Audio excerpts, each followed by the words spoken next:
Senhor nosso Deus, fala conosco pela Tua palavra. Vamos abrir a Bíblia em Mateus, capítulo 4,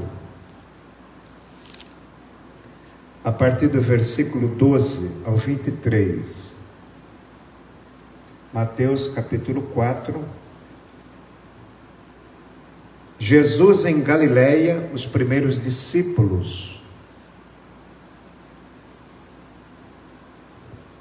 Tem também em Mateus capítulo 10, quando ele convoca os 12, mas aqui é outra passagem. Jesus, porém, ouvindo que João Batista estava preso, voltou para Galileia e, deixando Nazaré, foi habitar em Cafarnaum, cidade marítima, nos confins de Zebulon e Naftali, para que se cumprisse o que foi dito pelo profeta Isaías, que diz: a terra de Zebulon e a terra de Naftali, junto ao caminho do mar, além do Jordão, a Galileia das nações. O povo que estava sentado em trevas viu uma grande luz, e aos que estavam assentados na região e sombra da morte, a luz raiou. Desde então começou Jesus a pregar e a dizer: arrependei-vos, porque é chegado o reino dos céus. E Jesus, andando junto ao mar da Galileia, viu a dois irmãos, Simão, chamado Pedro, e André, os quais lançavam as redes ao mar, porque eram pescadores. E disse-lhes: vinde após mim, e eu vos farei pescadores de homens. Então eles, deixando logo as redes, seguiram-no. E adiantando-se dali, viu outros dois irmãos, Tiago, filho de Zebedeu, e João, seu irmão, num barco com seu pai Zebedeu, consertando as redes, e chamou-os. Eles, deixando imediatamente o barco e seu pai, seguiram-no.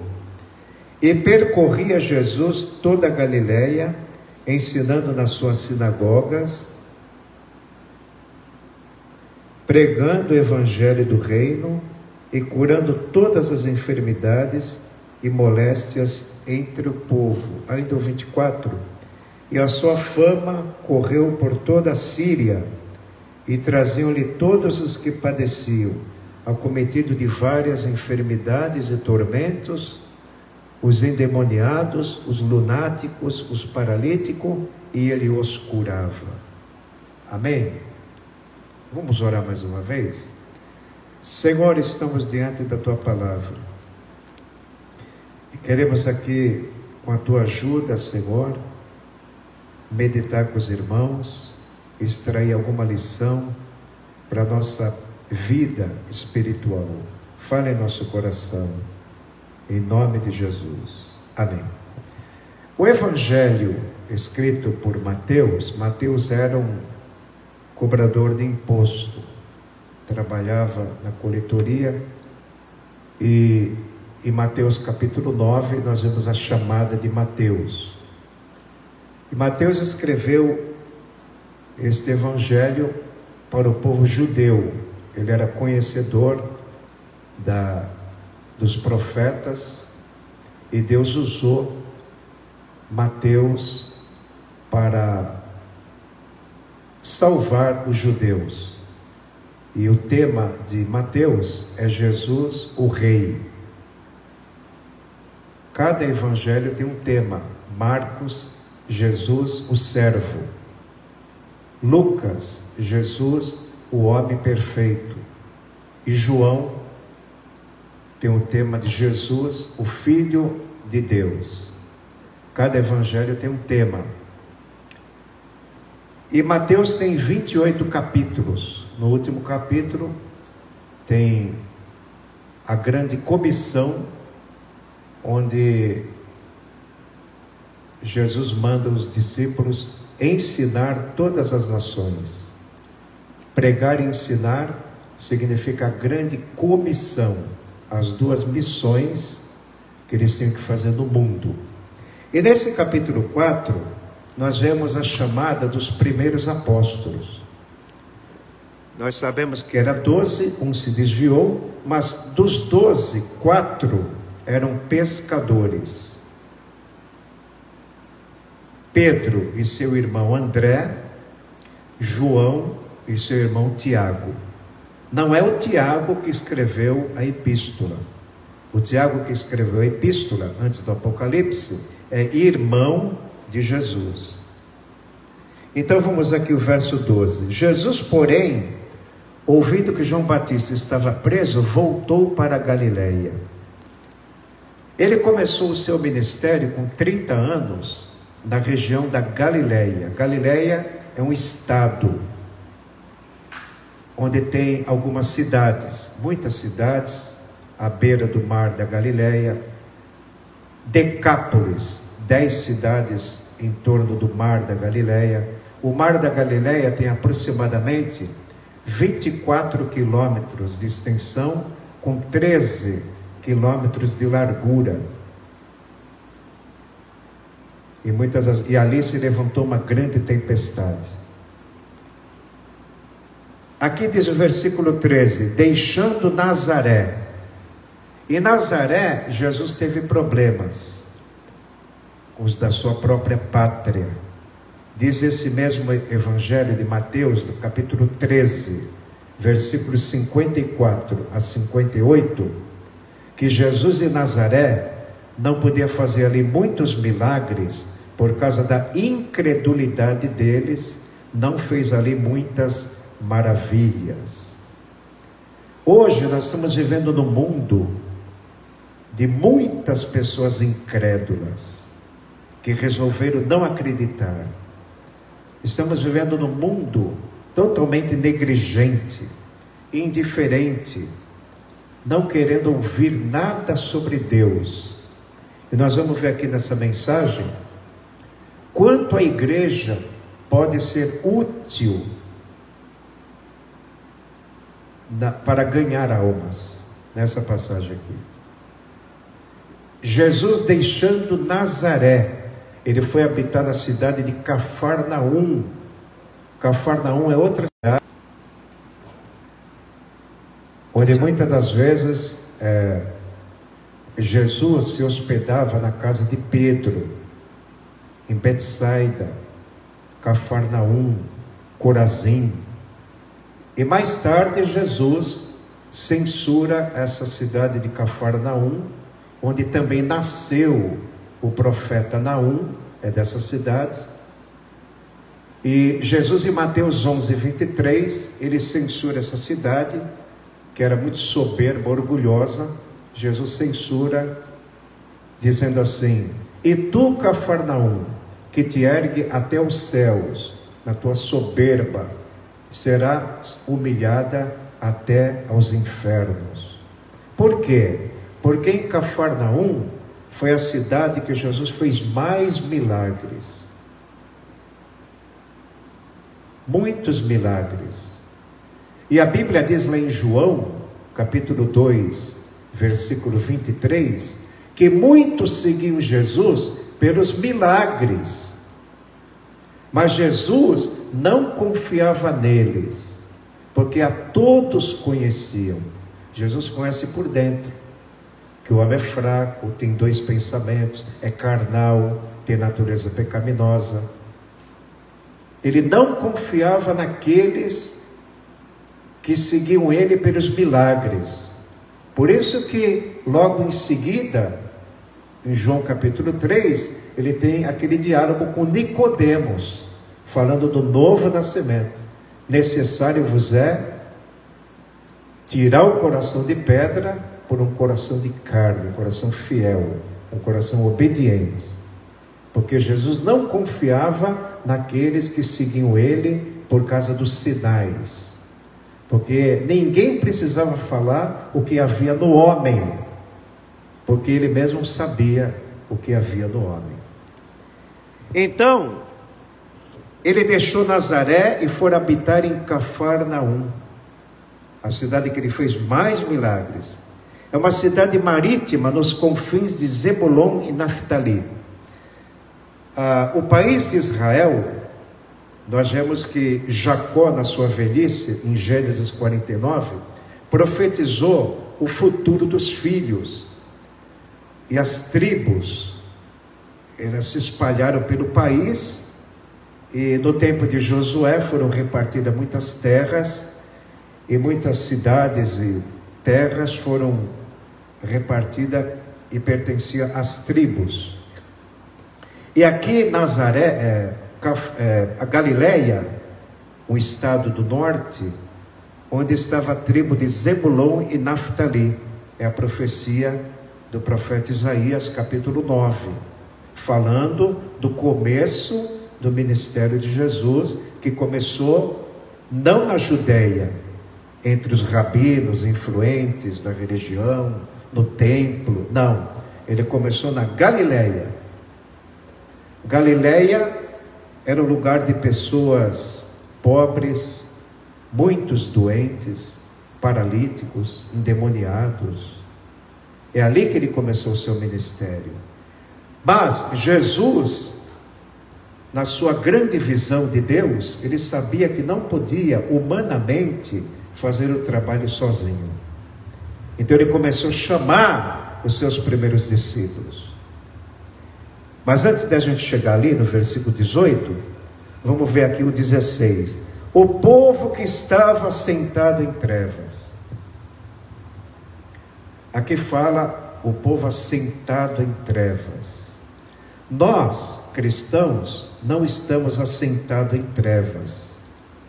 O Salmo 20, versículo 7 diz: uns se encurvam e caem, nós nos levantamos em Cristo e estamos de pé, pela fé. Paulo explica isso em Romanos, capítulo 11, versículo 20. Vós estáis em pé pela fé, então não se ensoberbeça. Não deixe o orgulho dominar seu coração. Teme ao Senhor, porque você está de pé. Provérbio 28, 14. Bem-aventurado o homem que continuamente teme. Anotou esse provérbio? Bem-aventurado o homem que continuamente teme, porque o que virá endurecer o coração cairá no mal. Aleluia. O povo que estava assentado em trevas. Assentado significa comodismo, negligência, uma vida sem sentido, vazia, sem graça. É assim a vida do homem natural, que faz do seu alicerce muitas coisas erradas. Muitas pessoas alicerçam sua vida no entretenimento, nos prazeres da vida, nos negócios da vida, que não é pecado em si, mas se torna pecado quando aquilo toma conta do seu coração. E como aquela passagem que Jesus falou do rico: tens em tesouro muitos bens para muitos anos, come, bebe, folga, mas de noite ele ouviu uma voz: louco, esta noite pedirão tua alma, para quem será?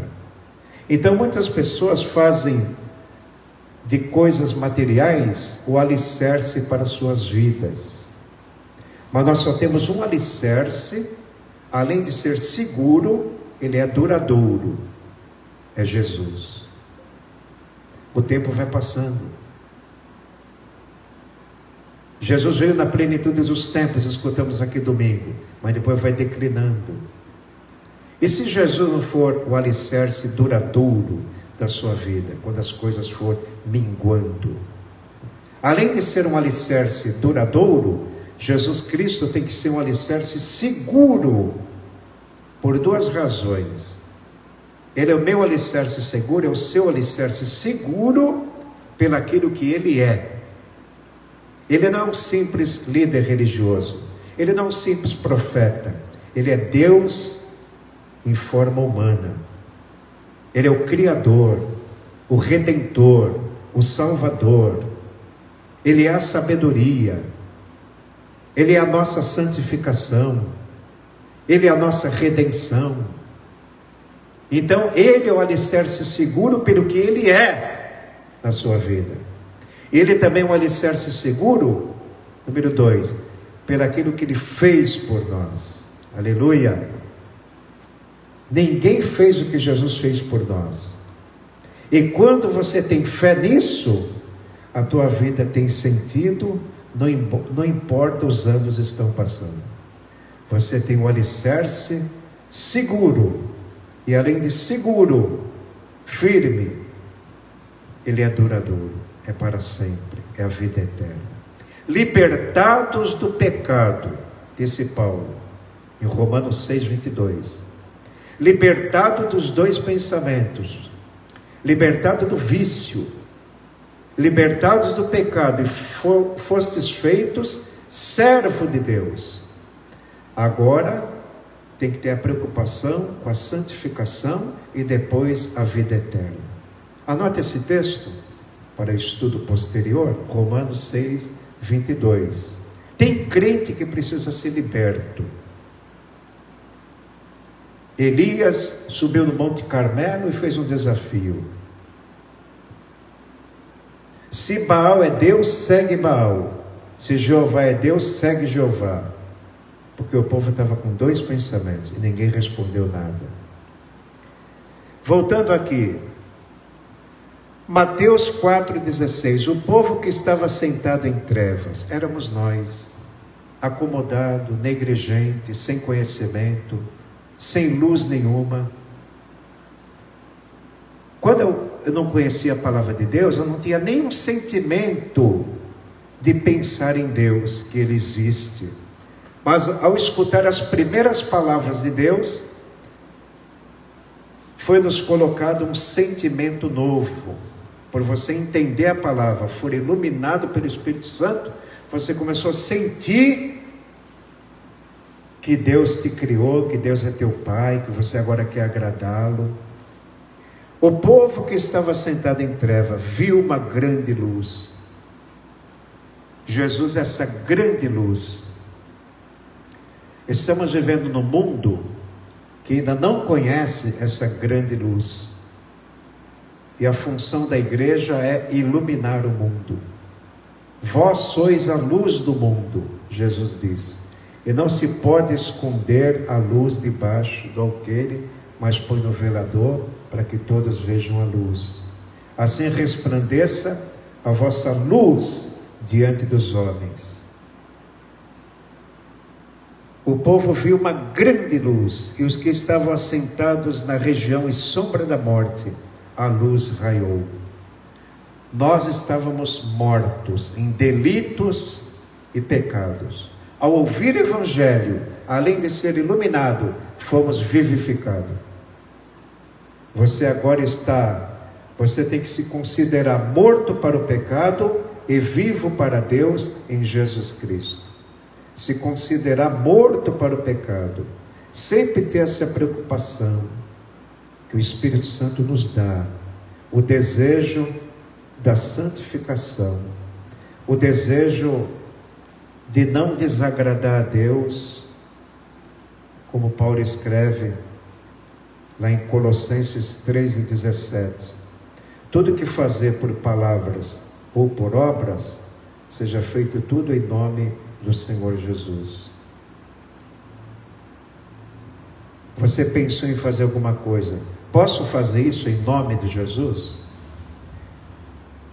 Quer comais ou bebais, ou fazer qualquer outra coisa, fazei tudo para a glória de Deus. Isso que eu vou fazer, isso que eu estou pensando em fazer, é para a glória de Deus? Isso que eu estou pensando em fazer, posso fazer em nome de Jesus Cristo? Versículo 17. Desde então começou Jesus a pregar e a dizer.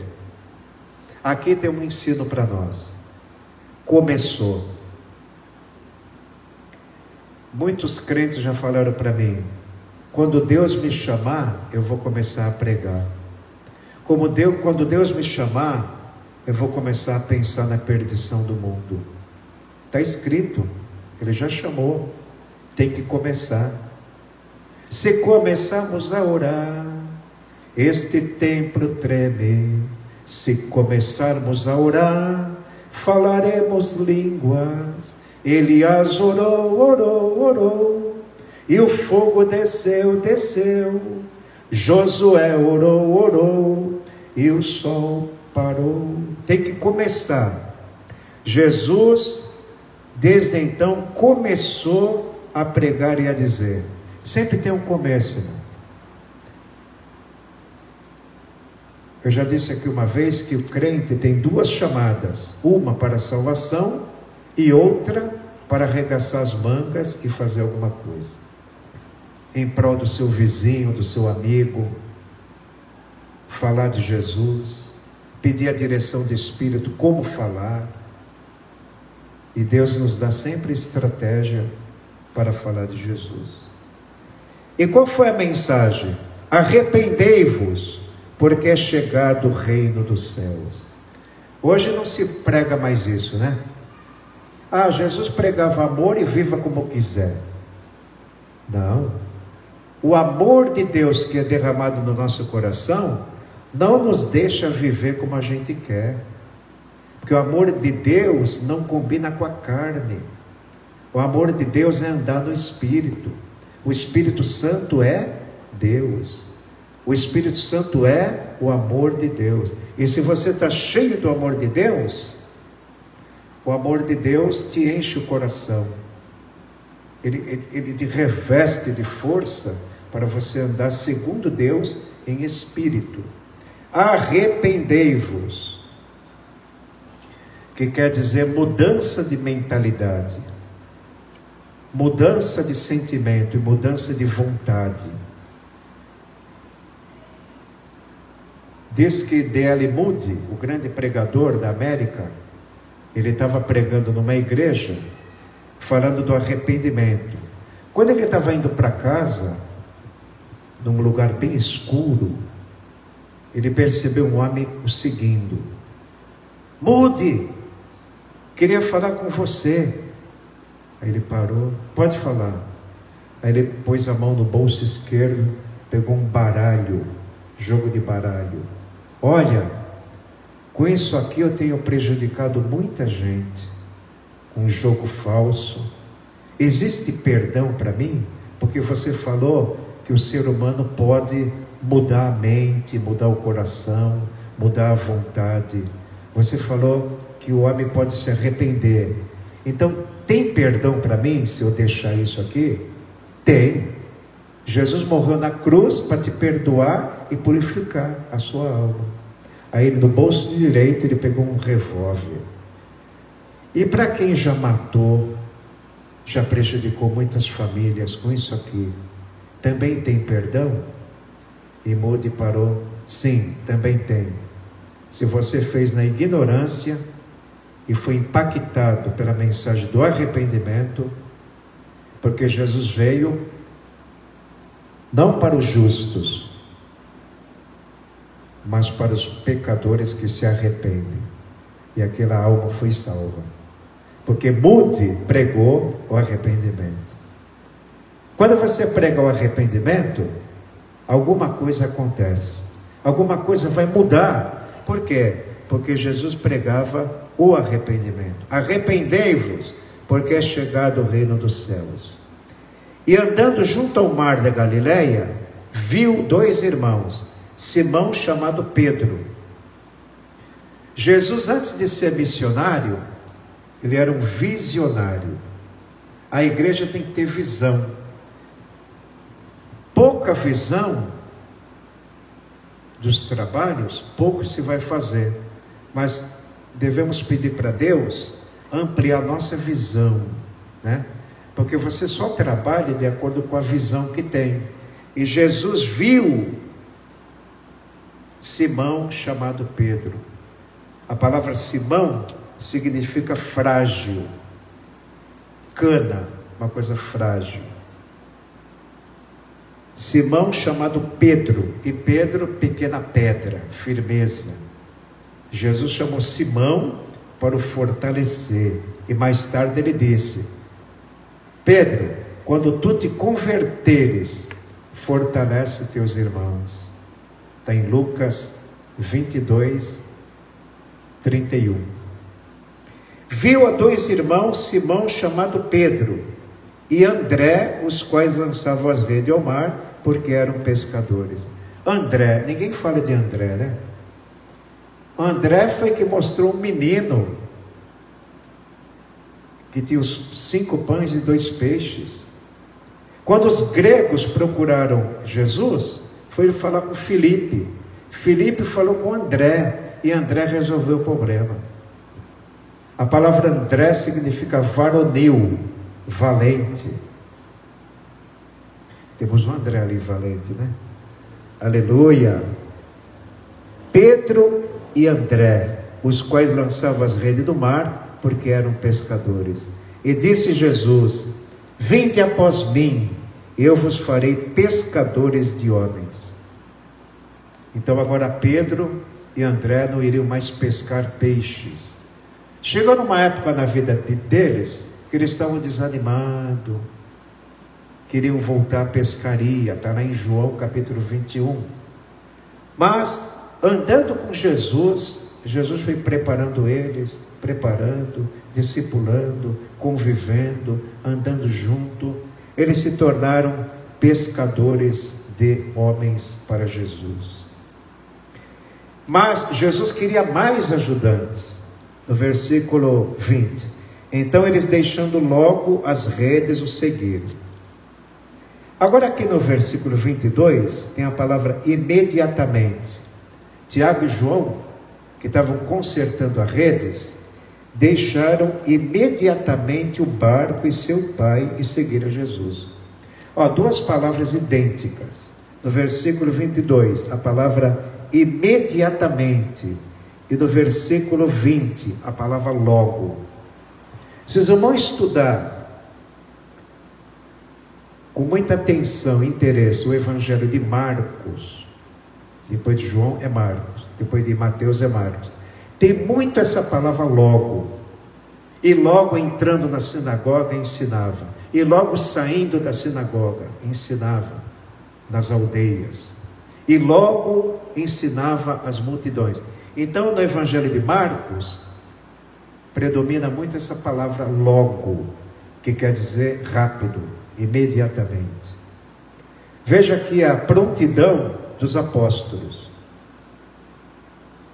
Versículo 20. Então eles, deixando logo as redes. Isso aqui nos ensina que não podemos deixar o tempo passar, né? O tempo passar, o tempo passa. E precisamos se preparar espiritualmente, mentalmente, intelectualmente, ser um obreiro aprovado. Porque muito se ensina como pregar. No seminário aprendemos um pouco de homilética, hermenêutica e técnicas de pregação. Mas, meditando a respeito do tempo, o tempo requer de nós urgência. Então devemos pregar o Evangelho em todo lugar, em qualquer horário. Onde devemos pregar? Eu relacionei aqui alguns pontos. No mercado, no ponto de táxi, nas lojas de comércio, nas empresas, de casa em casa, no bar, quando tiver um idoso solitário. Não no bar tumultuado, porque ali você pode ser atrapalhado até na roda dos escarnecedores. Mas eu percebo que quando eu vejo uma pessoa cabisbaixo na porta de um bar, eu vou cutucar ele com um folhetinho e vou falar. Porque esse Evangelho que nós sempre estamos lendo, meditando, acostumado a ouvir, tem pessoas que não escutam uma vez ou duas sequer. Multidões e multidões na ignorância espiritual. Então esse Evangelho, Jesus precisava de discípulos para treinar eles e mandar de 2 em 2.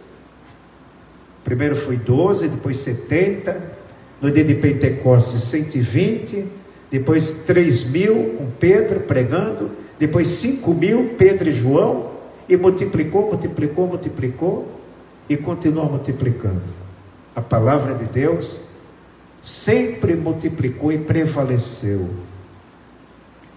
Versículo 21. E adiantando-se dali, viu outro 2 irmãos, Tiago, filho de Zebedeu, e João, seu irmão, num barco com seu pai Zebedeu. Aqui já mostra que o pai Zebedeu tinha uma indústria de pesca. Aquela era uma família que se dedicava a esse ofício, e Jesus querendo usar João e Tiago. João foi aquele que escreveu o Evangelho, as 3 cartas, epístolas e o Apocalipse.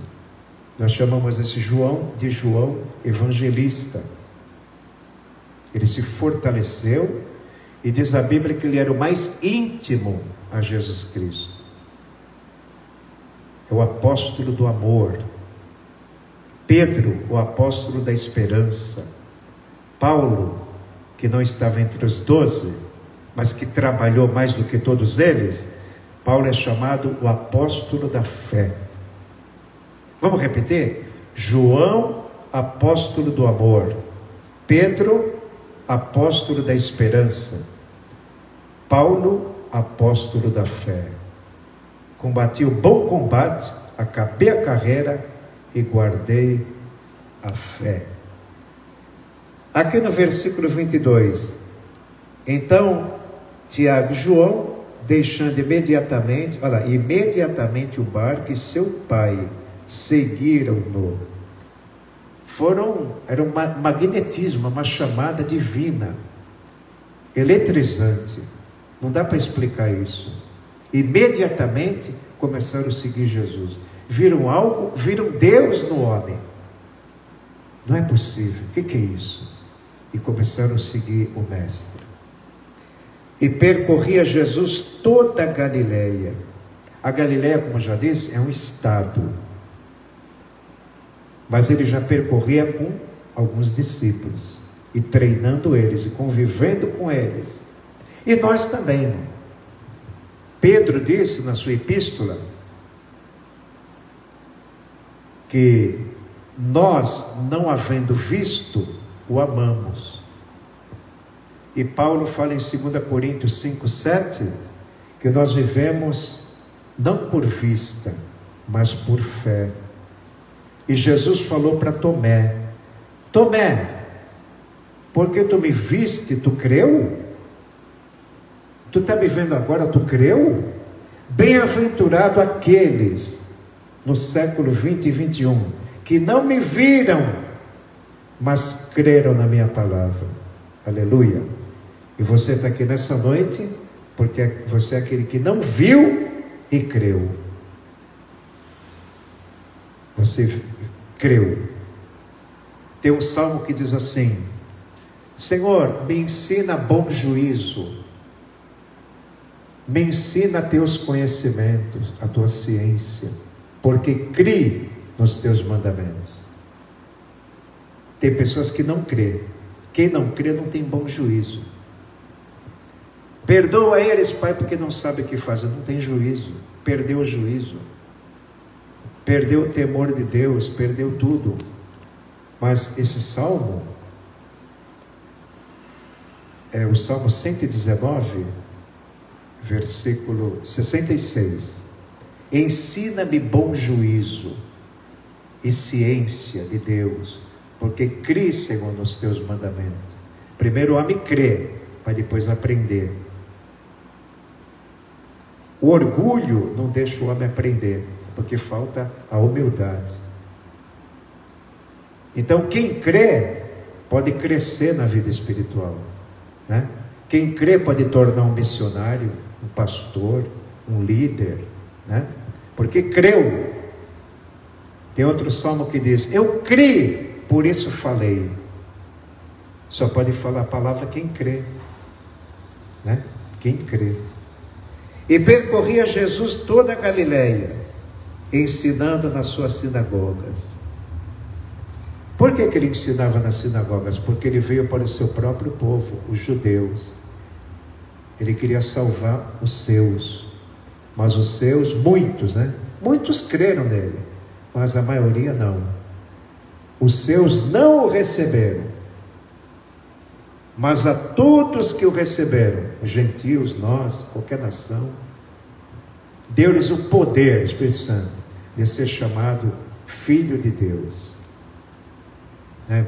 Deus é nosso Pai e nós somos filhos, adotivo dessa grande família.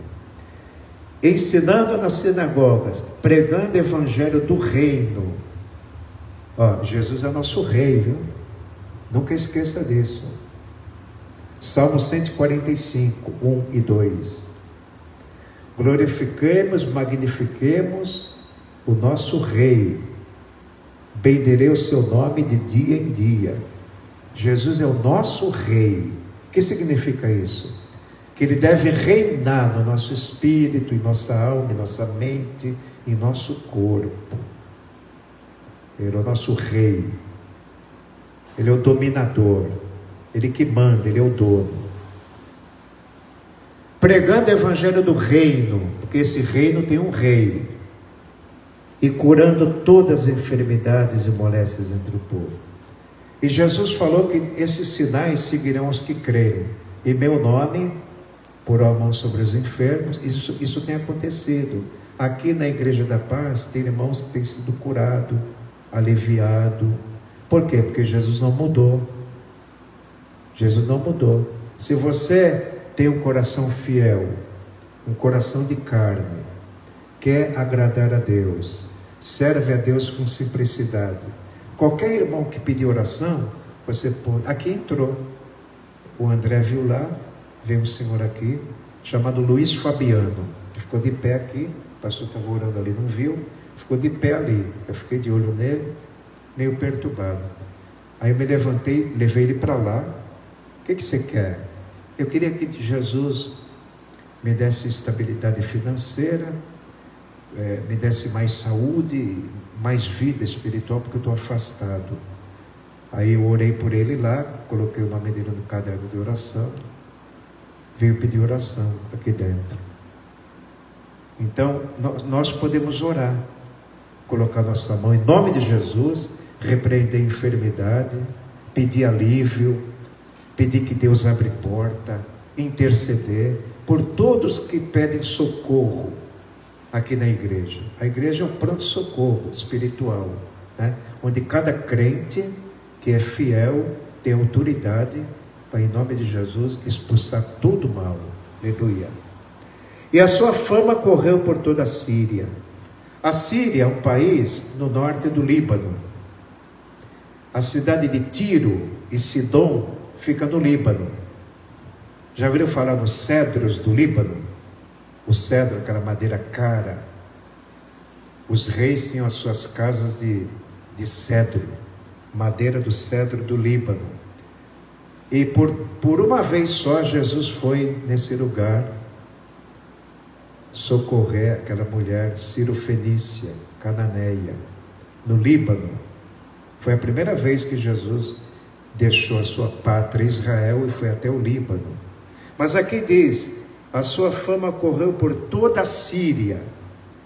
A Síria, capital Damasco, onde Paulo se converteu na chamada, né? Esses países hoje são países árabes contra Israel, né? Os palestinos. Mas a Bíblia nos mostra muitas cidades, muitos lugares interessantes para quem estuda a história bíblica e a geografia bíblica. A sua fama chegou até a Síria e traziam todos que padeciam de várias enfermidades. Às vezes tem enfermidades do sistema nervoso, do aparelho circulatório, aparelho digestivo, aparelho respiratório, que o crente não sabe nem decifrar, nem a medicina sabe. Mas podemos colocar a mão sobre os enfermos e Jesus pode curar, tanto na Síria, em Israel, como aqui. Porque nós devemos pregar o Evangelho com fé, que Ele pode solucionar todos os problemas. Amém, irmãos? Amém? Quem é discípulo de Jesus? Quem convive com Ele? De manhã, de tarde e de noite, né? Às vezes nossas fraquezas nos deixam um pouco desapercebido, né? Mas ele falou: eis que estou convosco todos os dias, até a consumação dos séculos. Se um crente é fiel e está internado no hospital, mas se ele tem um coração de carne, é fiel, Jesus está lá. Jesus está cuidando da nossa família. Jesus está cuidando e não esqueceu de nenhuma oração que as irmãs fazem aqui à tarde. Não esqueça. Quando você vai todo animado para a obra, é resultado da oração, às vezes, das irmãs, orando uns pelos outros. Nós somos fortalecidos. Amém?